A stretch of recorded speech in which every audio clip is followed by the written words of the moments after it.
Clive Staples Lewis, an Anglo-Irish writer, is the author of one of the greatest English fantasy literature's masterpiece of the 20th century, The Chronicles of Narnia, that is a cycle of 7 novels. For analyzing the topics discussed in these books, it is necessary to briefly focus on the author's life. Clive Staples Lewis was born in Belfast in 1898. He studied at the Oxford University, where he will be a teacher. The city is also a meeting point with the writer Tolkien, author of The Lord of the Rings and other famous works. They become friends, and in this period Tolkien tries to convince the Irish writer to become Catholic. Lewis abandoned the atheism to slowly, completely take up the Christian faith. Effectively, the books contain references to the doctrine of Christianity, where the lion Aslan, representing the emblem of good, sacrifices himself for the humanity, as he is killed, and then he resuscitates so that he is metaphorically linked to Christ. There is also Edmund, who betrays his brother and sisters, linking himself to the biblical figure of Judas, who betrayed Jesus. The first novel is about the story of 4 siblings who are sent in a country house out of London by their mother during the Second World War. Here they find out that an old wardrobe works as a secret passage to another world, the world of Narnia, forced to be under an eternal freezing due to the White Witch Jadis, who takes over the power of Aslan, that is the lion, the real king of the rain. But with the arrival of the siblings, the situation seems to change in better. The main characters are determined to meet Aslan to help him organizing a bloody battle against the witch, with the aim of re-establishing the order and bringing back the peace. Besides the Catholic issues, the books are about the adventures of a group of children in Narnia, where animals talk, magic is an essential part of life, and good fight against evil. The novel presents also characters and ideas of the Greek and Roman mythology. There are in fact creatures like fauns, minotaurs, centaurs, and unicorns. For this reason, The Chronicles of Narnia is a book appreciated both by children and adults, who can lose themselves in a story with a rich, adventurous, and mythological content. So, readers of all ages are charmed by this increasing paced tale. Also, the medieval traditions of the cavalry and knights in armor were very dear to the writer. Narnia is set in a world where the rank of knight is obtained on the battlefield, and where there's a code of honor to respect at cost of living. Some people, says the writer, may think that I use this fairy tale to say something about Christianity to children. These are foolishnesses. I couldn't write like that. It all began with the image of a faun, a witch on a sled, and a magnificent lion. Those images have been in my mind since I was 16. Then, when I was almost 40, I said to myself, let's try to write a story. Regarding the capture of such a large audience, which includes both children and adults, Lewis explains, for pleasing the adults, we need to write about sex. But concerning children, I think about delicacies, like sweets, as a perfect replacement, like in the scene where the witch lures Edmund with the enchanted locums. Obviously, I also love food and beverage. I write in books what I would like to read when I was a boy, and what I love reading even now.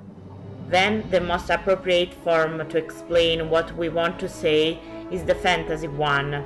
In general, the fairy tale. We can have fun in every way without being ridiculous, because the story is the product of our imagination.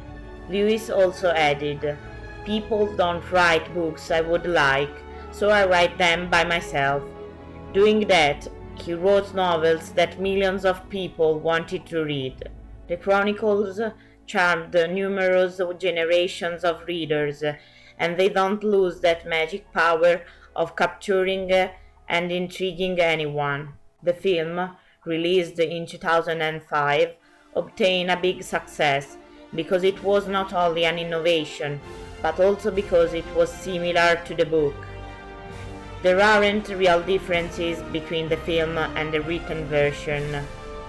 The most evident one is at the end, in the scene of the battle between the Aslans and the witches' army.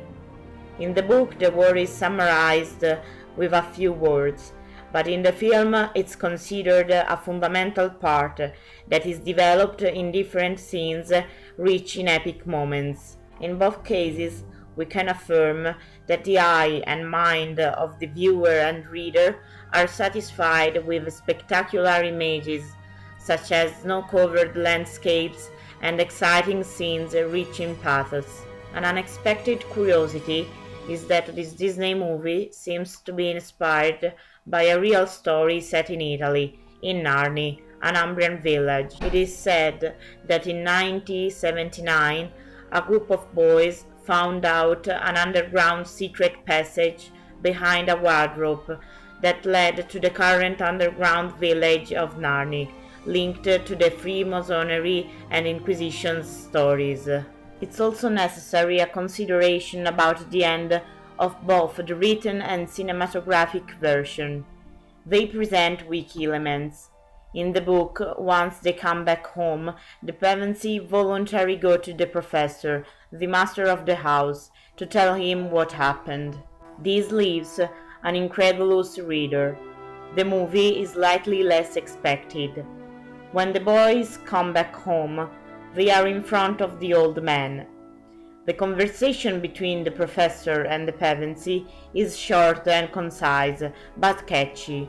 The scene, in my opinion, even if it's weak, can make all a little mysterious, and it allows free interpretation to the viewer who can make assumptions or have doubts about the possible creation of a second film. Despite it's known that the film adaptations are often more mediocre than the books, I think that this time I must deny it. I was so lucky that I read the book before seeing its adaptation on the screen, so it's easier to me to judge in an impartial and clear way both the versions. The book is very easy, fluid and pleasant to read, a novel suitable for everybody, and once it's finished, the reader thinks it's a good book, unusual and different compared to what is the fantasy kind. It doesn't seem something misses, and all the elements are in the right place, but once I saw the movie, I had to change my mind. From the first scenes, the movie appears more elaborated and rich in details. We can immediately note that each shot was made with a careful, in-depth analysis, because it's full of particulars. In the book, for instance, the personalities of the characters are omitted, so that it's almost impossible to understand them and to make an idea of their personalities. In the movie, we immediately know which one of the four siblings is rude, nice, responsible, immature, false, and wise. Another aspect I noticed was the addition of characters in the film that in the book miss, like a fox, which helps the boys escaping from the witch's wolf, Mogrim, that in my opinion has an important role. Judging the small differences, I can say that I preferred the movie, without minimizing the book. The sequence of events proposed by the director is persuasive and can throw you for a loop. The characters are exactly right, as much as the choice of costumes, settings, and soundtracks. It's a movie that can make you feeling like a child again, and if you watch it during Christmas time, It can bring you in it, like you are in the magic and snow-covered world of Narnia. I choose this book because when I read it for the first time in 2001, I was only a 7-year-old child who was fascinated so much by this story that each night couldn't sleep if I didn't read The Adventures of the Pevensey. I even remembered that I was so in love with this novel that I believed there was a secret passage to another world hidden in my bedroom. Sometimes I woke up in the middle of the night to scrutinize the button of my wardrobe, like Lucy did in the movie, so that I could try to reach that snow-covered landscape I always dreamed to see. When the movie was out, some years after, I hoped the big expectations I had wouldn't be disappointed. That's because once you finish the book, you create the story, the characters, the events in your mind, and all of that risked to be shattered in few hours.